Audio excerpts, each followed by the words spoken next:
wa anna ad-dunya kullaha la asla laha wa anna ad-dunya kullaha la asla laha idh la baqa'a laha wa anna al-mauta yaqta'u na'imaha wa annaha darun mamarra la dara muqirrun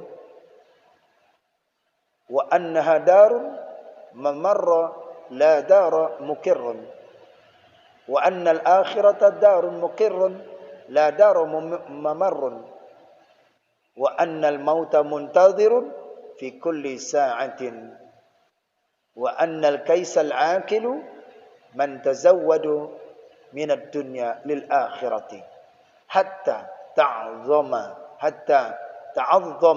inda Allahi darajatihi wa yattasa'u fi jannati na'imihi. Imam Al-Ghazali melanjutkan perkataan beliau, dan bahwasannya dunia itu sekaliannya itu tidak ada baginya afdal.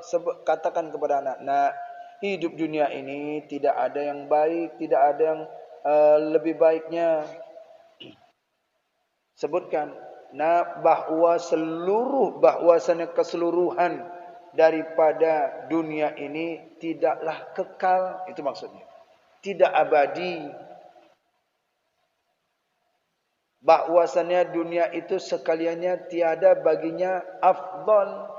Kenapa? Karena tiada baginya kekal, tiada kekal baginya. Nah, itu dia. Sebut katanya. Ini dunia ini sementara. Kita singgah, kita tinggal di dunia ini. Yang kekal itu nanti di akhirat. Dan bahwasannya maut itu memutuskan segala nikmat yang dalam dunia itu. Kematian yang mengakhiri semua kesenangannya. Kenapa? Itu sampaikan kepadanya. Tuh, lihat kawan, itu lihat saudara kita, itu lihat tetangga kita, putus segala kesenangan nikmat-nikmatnya. Sekarang sudah masuk ke liang kubur. Lihat nak, kita hidup di dunia ini sementara, perbanyak kita amal. Dan lihat saudara-saudara kita, mereka itu telah mendahului kita. Tinggal semua hartanya, tinggal mobilnya, tinggal rumahnya. Yang nemanin dia cuma kain kapan. Dicium dia tak mencium tanah balik dari tanah balik tanah. Dari perut kembali ke perut lagi. Dari perut ibu kembali ke perut bumi. Segala apa saja kesenangan yang dia miliki tidak ada nak. Itu tidak kekal hidup dunia. Yang abadi nanti itu adalah di akhirat. Terus nasihatkan. Waktu dia balik puberitasnya itu sudah mulai dia masuk. Dia masuk. Bahkan kalau meninggal ayahnya, itu pasti dia akan teringat nasihat-nasihat ayahnya. Dan dia rindu akan nasihat daripada ayahnya. Lanjut kata Imam Al-Ghazali. Berarti dunia itu bahwasanya maut, kematian itu dapat memutuskan segala nikmat yang ada dalam dunia ini. Dan sebutkan kepada mereka, nasihatkan, kata Imam Al-Ghazali, wahai para ayah, bahwasannya adalah dunia itu negeri tempat lalu jua, numpang lewat. Dunia ini cuma numpang lewat. Sebutkan mereka. Dan adalah negeri yang tempat tetap itu, yang tetap kita, yaitu negeri akhirat. Itu negeri akhirat. Jadi jangan sampai anak kita tuh bertanya akhirat itu apa? Itu kenapa orangnya masuk ke dalam kubur kok pakai kain putih? Ini harus dijelaskan kepada mereka. Ya. Bahkan ada yang begini, yang ini yang sudah balik. Udah jangan ikut. Jangan ikut. Kita tidak usah pergi ke kuburan. Bagi anak kecil dilarang. Kemudian apa lagi? Waktu ziarah tak usah ikut. Nanti ini, nanti itu. Tidak. Ketika ziarah dia itu, orang tua dia harus membawa anaknya kalau dapat beritahu nih. Nih nak, inilah orang yang hidup di dunia tidak dia kekal, tak abadi. Maka dia kembali. Dan ketika berziarah, orang tuanya memperkenalkan itu. Ini atukmu, ini nenekmu, ini abangnya ayah, ini kakek, nenek. Rumah yang kita tempatkan ini, rumah kakekmu. Ini orang di dalam kubur. Jadi dia supaya tahu. Jangan sampai dia tidak kenal, udah meninggal kakeknya dan lainnya. Nggak ada yang tahu. Manalah kakek. Kuburannya pun nggak tahu. Anak itu dibawa. Supaya ingat anak itu akhirat dan dia bawasannya dia hidup di dunia. Jadi tak usah diajakkan ke mal-mal, tak usah diajak ke tempat ini. Anak itu tahu sendiri. Tapi kalau diajak dia ke tempat kuburan di akhirat, diajak dia tempat ziarah, maka dia bisa ingat dia akan akhirat itu.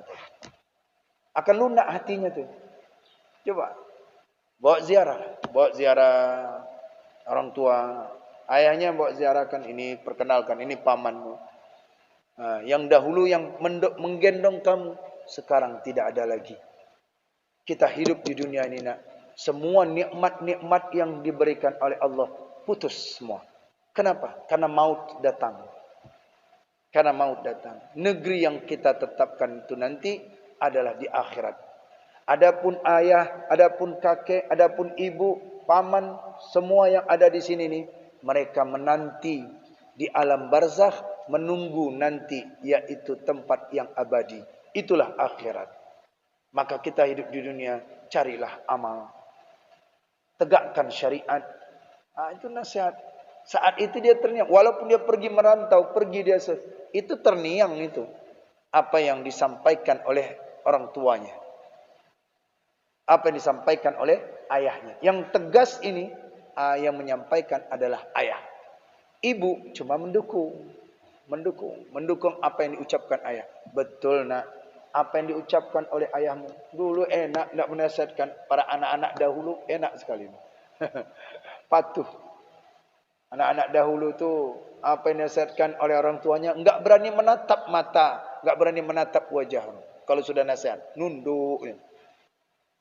Kalau sekarang anak tidak dinasihatkan orang tuanya, malah dipelototin orang tuanya, malah ditantang orang tuanya, malah merungut, malah gimana? Diucapkan sama orang tua. Inilah yang kita takutkan. Dalam kitab Taisir Akhlak yang kita ajarkan kepada anak-anak, bila anak sudah mengucapkan dari mulai ahnya kecil, itu besar udah tanda itu duraka, mengarah ke sana tuh. Maka mulailah dari kecilnya itu, jangan melawan dia kepada orang tua. Saja jangan. Saja. Engkau nanti akan menyesal. Menyesal nanti, kata Imam Al-Ghazali, bahwasannya ketika engkau mengajarkan anakmu yang tidak sesuai dengan syariat, maka mereka itu akan melenceng, akan melanggar peraturan-peraturan yang telah ditetapkan oleh hukum syariat itu. Itu namanya negeri akhirat. Sebutkan kepada mereka lagi apa dia? Dan adalah negeri akhirat itu negeri yang kekal, dan adalah dunia itu yaitu negeri yang fana. Fana itu musnah, yaitu tempat lalu berniaga ke dalam akhirat. Jadi kita ini di dunia ini berniaga, berdagang. Orang yang berdagang itu kan keliling-keliling. Diibaratkan oleh kitab itu. Dulu para ulama-ulama salaf dahulu kan mereka senang berdagang sambil berdakwah tuh. Berdagang lewat numpang, nanti di sini di kampung ini dia berdagang sambil berdakwah tuh. Dagang sambil berdakwah. Nah, diumpamakan demikianlah kita hidup di dunia ini nak. Nanti akan kita kembali ke tempat yang sama. Berniaga. Dan bahwasannya mati itu yaitu sebaik-baik yang dinanti di dalam tiap-tiap saat. Wahai Ananda, kematian itu adalah kematian yang dinanti setiap saat. Setiap saat dia pasti akan datang. Maut itu akan berkeliling-keliling dia. Akan patroli dia nanti. Siapa? Pasti akan ditemukan ini. Maka kita harus siap-siap. Kata Imam Al-Ghazali. sampaikan kepada ananda bahwasannya yaitu kematian pasti akan menanti. Tidak dia orang tua, tidak dia itu orang kaya, anak kecil, besar dan kecil, kaya dan miskin, muda, tua, siapapun, maut itu akan datang.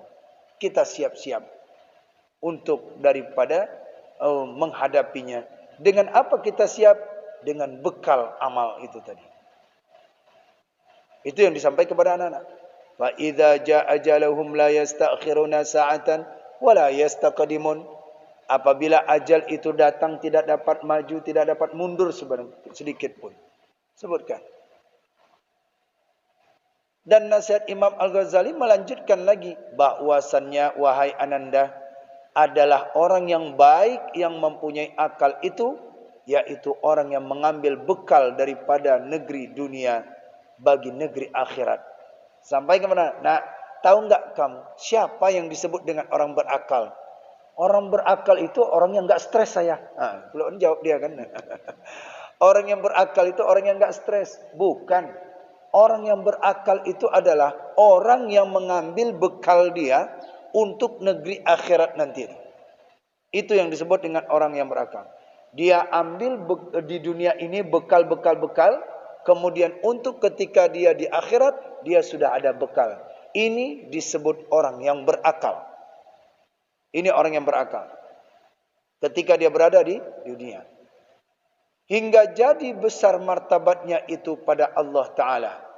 Dan luas nikmatnya itu di dalam syurga. Kalau kamu mengambil bekal di dunia ini, yang kita singgah ini, 60 tahun, 70 tahun, 80 tahun, paling tinggilah.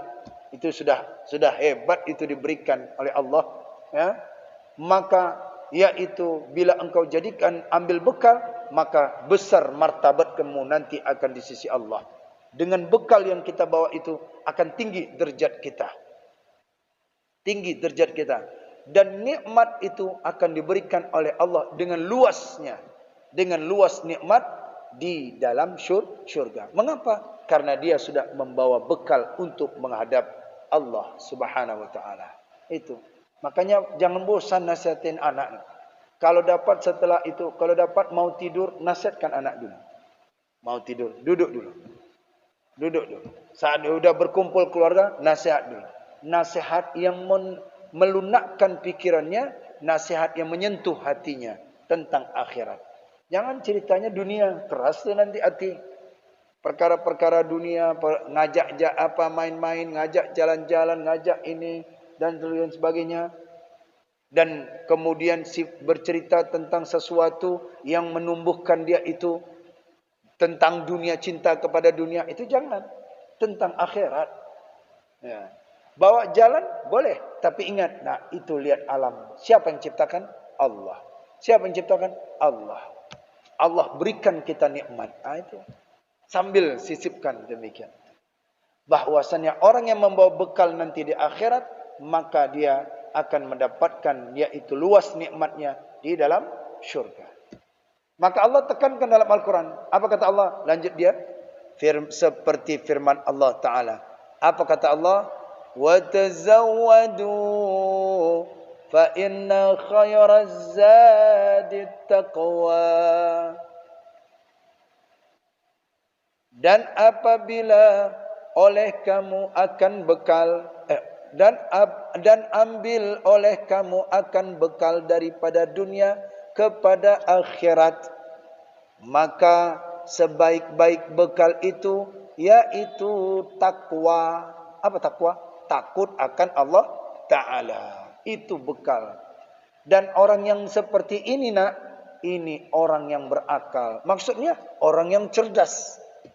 Yang disebut orang cerdas, dia mengambil bekal dia di dunia ini untuk yaitu menghadap Allah Ta'ala dengan amalan-amalannya. Baik, Bapak sekalian yang dimuliakan oleh Allah Subhanahu wa taala. Itulah dia pesan-pesan Imam Al-Ghazali rahimahullahu taala. Jadi sampai di sini Pak ya, nasihat Imam Al-Ghazali. halaman 31. Dimulai daripada ini nasihat Imam Al-Ghazali, maka kita simpulkan. Jadi periode awal adalah waktu yang harus dipantau secara hati-hati. Itu kepada anak. Anak-anak pada dasarnya itu adalah ciptaan yang mampu menerima baik dan mampu juga menerima yang jahat. Dan hanya orang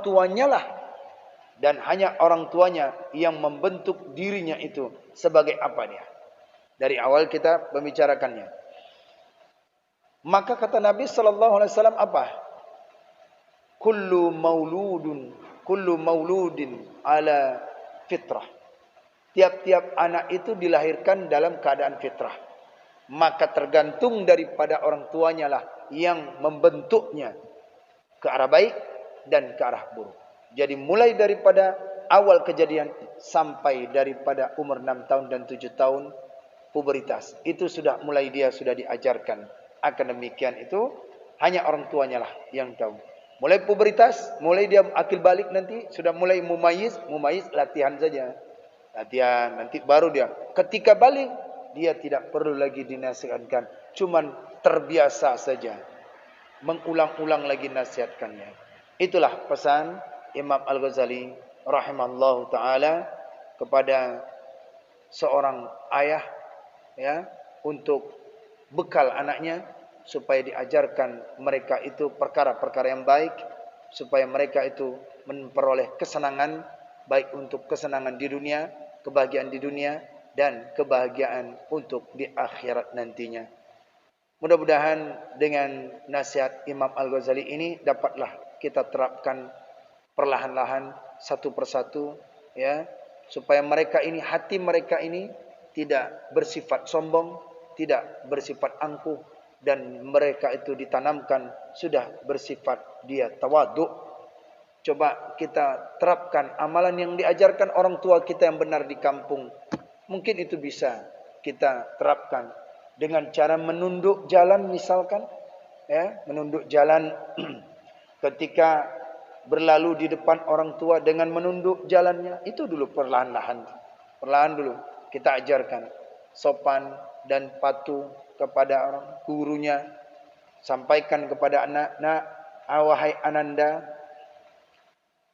Ananda, itu panggilan yang bagus. Ananda dengan bahasa kita.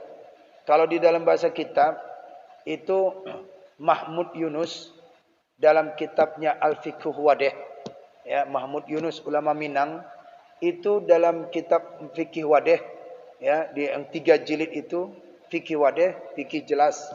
Beliau disebutkan itu karangan kitab beliau. Apa kata?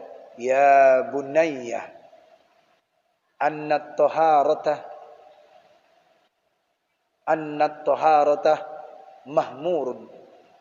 Bahwasanya bersuci itu adalah sangat penting. Beliau panggil itu bagi orang yang membaca kitabnya, ya bunayya. Dia bunayya. Kalau bahasa kita, wahai Ananda. Ya bunayya itu sebutan panggilan yang paling tinggi derajatnya. Paling tinggi, Pak. Ya bunayya. Siapa yang memanggil anaknya ya bunayya dalam Al-Quran? Siapa? Luqman Al-Hakim. Ternyata ya bunayya itu di dalam Al-Quran. Ya bunayya, la tusyrik billah. Jangan engkau bersekutu kepada Allah. Itu sebutan anak yang lembut kepada Ananda. Kalau bahasa kita, ya paling Ananda, wahai Ananda. Itu lembut ya. Lembut dia masuk dia, ya bunayya. Jadi jangan memanggil sesuai dengan fisiknya. Udah tahu anak keribu dipanggil keribu. Ke sekolah, jangan. Hitam, anaknya dah hitam. Enggak. Yang menunjukkan dia. Ayahnya itu Syekh Mudawwali Al-Khalidi. Beliau ayah Syekh Mudawwali Al-Khalidi, ulama terbesar di Sumatera, Aceh. Itu ayahnya memanggil, itu beliau itu manggilnya apa? Bukan dipanggilnya Mudawwali, bukan. Tapi memanggilnya apa? Ya Syekh, itu masih bayi itu. Ya Syekh, ayahnya manggil tuh. Ya Syekh, Syekhuna tu. Ya Syekhuna. Jadi betul lah anaknya besarnya dipanggil Syekhuna. Akhirnya dipanggil orang ulama besar, Syekhuna. Jadi panggil anak itu. Ya muallim, ya ustaz. Panggil anak itu yang mengangkat dia itu tadi. Enggak apa-apa. Jadi dia akan nanti akan tertangkap apa sih peranan ustaz itu, apa peranan syekh, apa peranan orang alim itu. Jangan nanti panggilan-panggilan yang menjatuhkan daripada semangat anak-anak. Panggilan yang lakopnya itu mengarah ke ulama. Ya, itu panggilan Pak. Demikian. Jadi oleh karena itu mari kita sama-sama untuk menerapkan, buat simpulkan ini kesimpulannya dalam pendidikan, ya pendidikan ala Imam Al-Ghazali rahimallahu taala untuk anak-anak kita. Insyaallah kita akan lanjutkan kembali. Demikian selesai sudah nasihat Imam Al-Ghazali, kita akan bahas yang berikutnya lagi. Ini penting juga ini tentang masalah pembahasan ilmu takwa. Tadi kan terakhir kan ada disebutkan takwa itu adalah bekal yang paling tinggi, wa tazawwadu fa inna khairaz zadi taqwa. Bahasannya adalah yaitu sebaik-baik bekal adalah bekal yaitu takwa. Inna akramakum indallahi atqakum. Sesungguhnya yang paling mulia di sisimu itu, sesungguhnya orang yang paling mulia di sisi Allah itu adalah yang ada pada dirinya takwa. Itu yang makanya. Maka apa dia takwa? Bagaimana ilmu takwa? Nanti kita akan bahas kalimat berikutnya. Dijelaskan oleh Syekh Abdul Somad Al-Falambani. Wallahu a'lam bissawab.